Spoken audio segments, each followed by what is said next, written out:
Conozcamos la Biblia.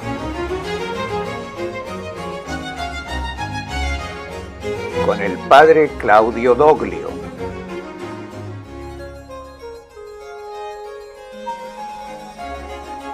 Hechos de los Apóstoles, el Concilio de Jerusalén.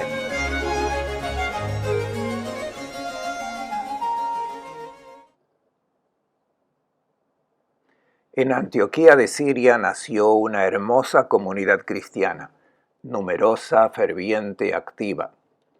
Bernabé y Saulo fueron los animadores y tuvieron también otros profetas y doctores en esa iglesia de Antioquía.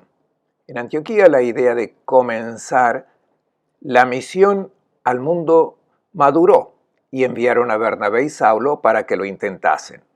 Una prueba para verificar si lo que había sucedido en su ciudad podía repetirse en otras realidades. Si el proyecto de Dios involucraba una predicación del Evangelio a todos. Bernabé y Saulo partieron. En el video anterior vimos el texto de los capítulos 13 y 14 de los Hechos de los Apóstoles, en los que se narra este primer viaje misionero de los dos grandes apóstoles. De Chipre llegaron a Asia Menor, en la inmensa Anatolia, actual Turquía.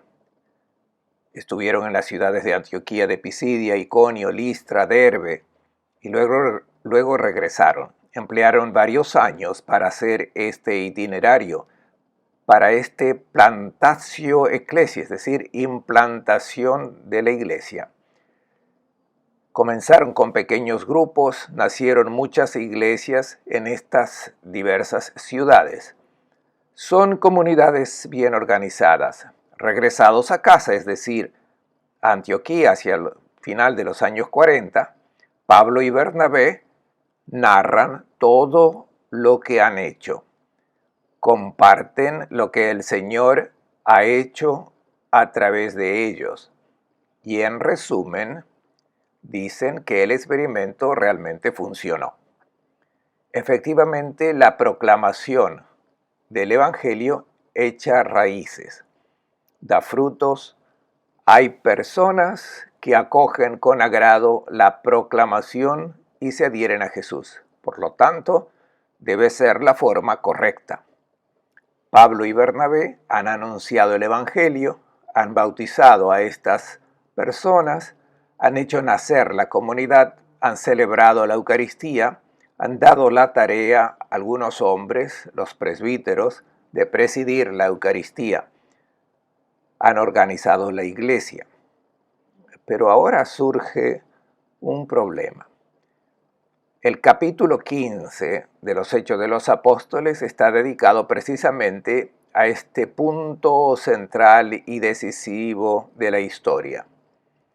Porque algunos venidos de Judea enseñaban a los hermanos que si no se circuncidaban según el rito de Moisés, no podían salvarse. Es decir, algunos cristianos de origen judío afirman que antes de ser cristianos hay que ser judíos. La idea de fondo es que el Mesías vino para los judíos. El Cristo salva a los judíos. Si ahora decimos que salva a todos, es necesario que todos se conviertan en judíos. Es posible que esta salvación traída por Cristo llegue a todos, pero es necesario, dicen ellos, que quien quiera salvarse antes debe convertirse en judío, es decir, aceptar la ley de Moisés, hacer el proceso del prosélito según la tradición judía, o sea, estudiar la ley, comprometerse a aplicar todas las reglas de la ley de Moisés, la distinción de los alimentos puros e impuros, la observancia rigurosa del sábado, la circuncisión, Y por lo tanto, estos cristianos judaizantes afirman que antes de recibir el bautismo hay que recibir la circuncisión. Hay que circuncidarse y aceptar en todo la ley de Moisés. Y después se puede reconocer a Jesús como el Mesías y ser bautizado para obtener su salvación.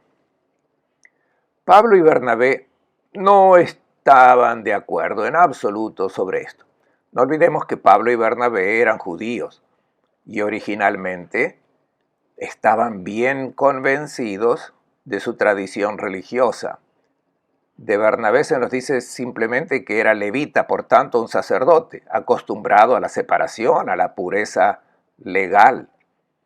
Y Saulo era un fariseo, un escrupuloso doctor de la ley, ávido partidario de las tradiciones de los antepasados. Por lo tanto, dos hombres vinculados al mundo judío que durante toda su vida, hasta el momento en que se encontraron con Jesucristo, habían sido observantes de la ley de Moisés. Pero el conocimiento del Evangelio de Jesús abrió sus mentes, les hizo comprender que la obra salvadora de Jesús va más allá de la ley. No la suprime, no la anula, pero la completa, la lleva a cumplimiento, la realiza y por lo tanto en algunas áreas la supera, como la distinción de los alimentos, la observancia material del sábado, la necesidad de la circuncisión. Creen que para ser cristiano es necesario solo Cristo. La cuestión fundamental está aquí. ¿Qué se necesita para ser cristiano o para recibir la salvación cristiana? Adherirse a Jesucristo. No se necesitan otras prácticas. El bautismo es un signo sacramental de la adhesión de la fe en Cristo y la circuncisión se vuelve inútil. El punto es muy delicado porque en esa ocasión los judaizantes pidieron que Pablo y Bernabé circuncidaran a todos aquellos extranjeros, o sea, que primero se les enseñase la ley judía y luego los acerquen a Cristo. En cambio, los dos apóstoles, fuertes por su experiencia en el mundo pagano, dicen que no hay necesidad, que ahora esas normas están superadas.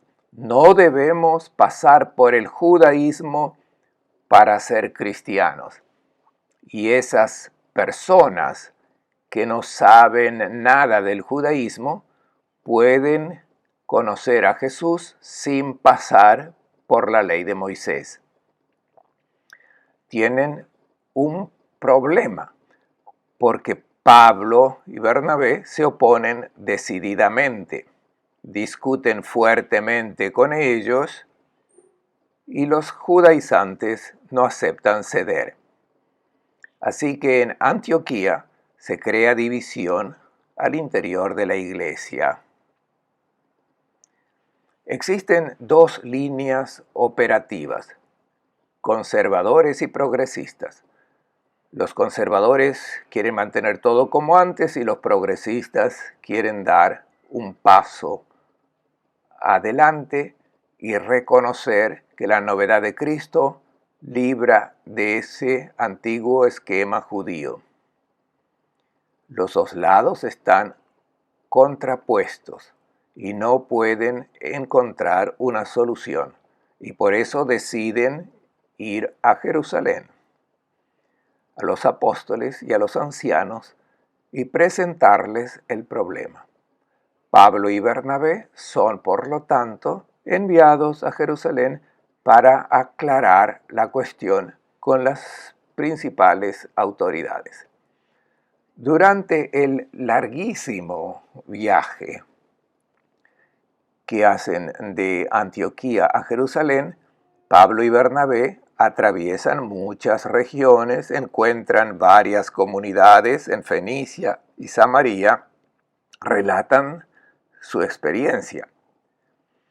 Llegados a Jerusalén, fueron recibidos por la comunidad, los apóstoles y los ancianos, y les contaron lo que Dios había hecho por su medio. Relatan esa extraordinaria experiencia de la evangelización de los paganos en Anatolia y también relatan la discusión que tuvieron con algunos de los judaizantes. Algunos de los presentes en Jerusalén son de la misma idea que los judaizantes, pero algunos de la secta farisea que habían abrazado la fe se levantaron y dijeron que era necesario circuncidar a los paganos convertidos y obligarlos a observar la ley de Moisés. También en Jerusalén existen estas dos posiciones. Los apóstoles y los ancianos se reunieron para examinar el asunto. La reunión solemne de los apóstoles y otros líderes llamados presbíteros es equivalente a un primer concilio. Por lo general, este hecho se llama el Concilio de Jerusalén. Se considera el primer concilio en la historia de la Iglesia cuando se enfrentan a un nuevo problema que ha surgido y las autoridades eclesiales deben tomar una decisión. Y el problema debe ser aclarado porque no está muy claro cuál sea la forma de proceder. Hay argumentos que favorecen una parte y argumentos que favorecen otra. Por tanto, es necesaria una discusión, un estudio cuidadoso. Los criterios son los de la palabra de Jesús y de las Escrituras. Necesitamos volver a lo básico. Necesitan volver a los orígenes. Varios elementos históricos nos permiten fechar esta reunión apostólica en Jerusalén en el año 49. Han pasado casi 20 años desde la Pascua de Jesús. En 20 años de historia de la Iglesia, las cosas han cambiado. Hay nuevas situaciones. Han surgido problemas que no estaban antes. Y para resolver estos nuevos problemas es necesario volver a los orígenes, retomar a Jesús como fundamento. Su enseñanza, la palabra de Dios conservada en las Escrituras del Antiguo Testamento, y buscar en esos elementos fundamentales los criterios para resolver el problema actual. Lucas presenta una breve discusión y la ejemplifica con algunos discursos. Después de una larga discusión, Pedro toma la palabra y narra su propio caso. Pedro reaparece aquí después de haber dejado Jerusalén en la época de la persecución de Herodes, Agripa I. Ahora regresa a Jerusalén y esta es la última ocasión en que aparece en el libro de los Hechos. Cuenta su historia con Cornelio, que es el episodio narrado en el capítulo 10. Y ya ha habido un discurso de Pedro en el capítulo 11, cuando el apóstol tuvo que defenderse ante las acusaciones de sus hermanos de Jerusalén por sostener que la extraña historia del centurión Cornelio es un signo de los tiempos. Es una forma en la que el Señor quiso dar indicaciones precisas, es decir, de apertura hacia los paganos. Y si Cornelio, romano, recibió el Espíritu Santo incluso antes de su bautismo, Está claro que no hay necesidad de circuncidarlo porque estaba dispuesto a acoger a Jesús y estaba lleno del Espíritu de Jesús. Así que el bautismo que Pedro le dio fue el signo oficial de acogida en la comunidad cristiana. Pedro concluye diciendo: nosotros creemos que tanto ellos como nosotros hemos sido salvados por la gracia del Señor Jesús. Nosotros no somos salvados por la circuncisión. Los apóstoles son todos judíos. Los que pertenecen a este grupo, todos tienen experiencia de la tradición judía. Pero Pedro dice: nosotros hemos recibido la gracia de Cristo y creemos que es esto lo que nos salva, no nuestra pertenencia al pueblo judío y a la observancia de la ley. Si nosotros creemos que somos salvados por la gracia de Jesucristo, lo mismo vale para ellos. También ellos son salvados por la gracia de Cristo. Toda la asamblea en silencio se dispuso a escuchar a Bernabé y Pablo que les contaron los milagros y señales que Dios había obrado por su medio entre los paganos. Pedro contó un episodio, el de Cornelio, pero Bernabé y Pablo tienen docenas de tales episodios y cuentan de Chipre, de Antioquía, de Pisidia, de Listra, de Iconio y de Derbe, y mencionan nombres, cuentan hechos, situaciones de personas que se han acercado al Señor de manera extraordinaria. Cuando terminan de contar todas esas historias, Santiago se levanta. Santiago es el jefe de la comunidad de Jerusalén. Es el representante del grupo más conservador. Se le llama hermano de Jesús porque pertenece al clan familiar. Probablemente Santiago es hijo de Cleofás, hermano de San José. Por tanto, es primo de Jesús. Y como pariente cercano, en ese ámbito semítico, es el natural heredero del jefe. Por tanto, el continuador de la obra de Jesús es su hermano, que es su pariente cercano. Santiago, poniéndose de pie, apoyó la misma idea. Y se basa en un argumento bíblico. Menciona una larga cita del final del libro del profeta Amós, en el que se dice del Señor que de nuevo reconstruiré la choza caída de David, la reconstruiré levantando sus ruinas para que el resto de los hombres busque al Señor, lo mismo que todas las naciones que llevan mi nombre, dice el Señor. Entonces, Santiago, basándose en las Escrituras y no solo en fuerza de la experiencia, dice: por tanto, pienso que no hay que poner obstáculos a los paganos que se conviertan a Dios. Basta encargarles que se abstengan de algunas cosas. Es una decisión sabia y moderada. No debemos pretender imponer la ley de Moisés a los griegos. Nosotros mismos ya no la observamos al pie de la letra. Hemos aprendido a reconocer que era un elemento transitorio y en muchos aspectos los hemos superado por la fuerza de Jesús. Por lo tanto, debemos dejar que se adhieran a Jesús sin estos impedimentos de la ley.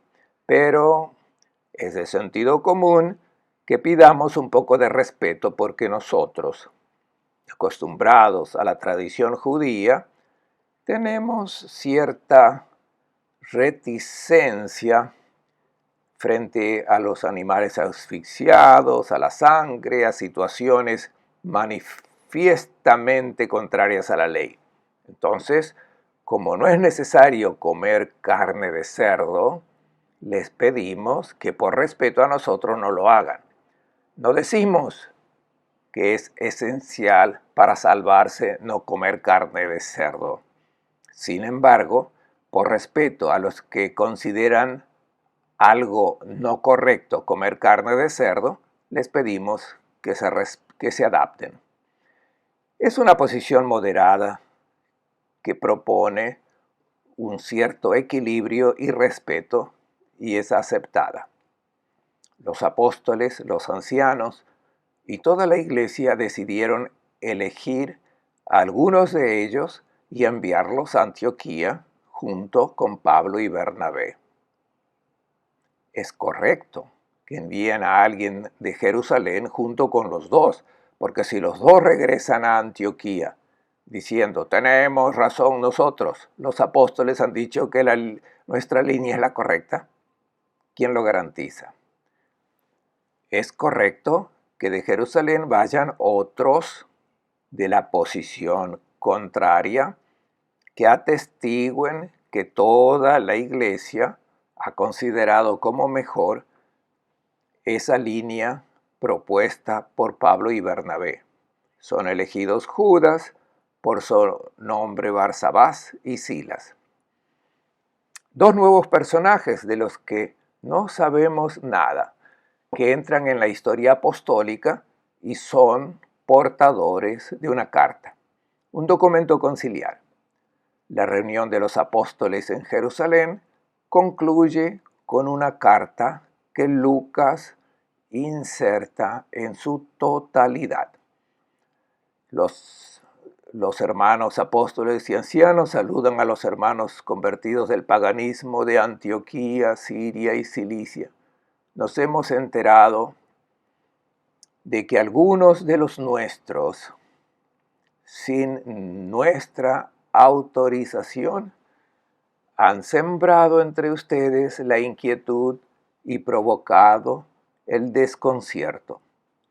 Nos hemos reunido, hemos examinado la situación, hemos decidido lo siguiente.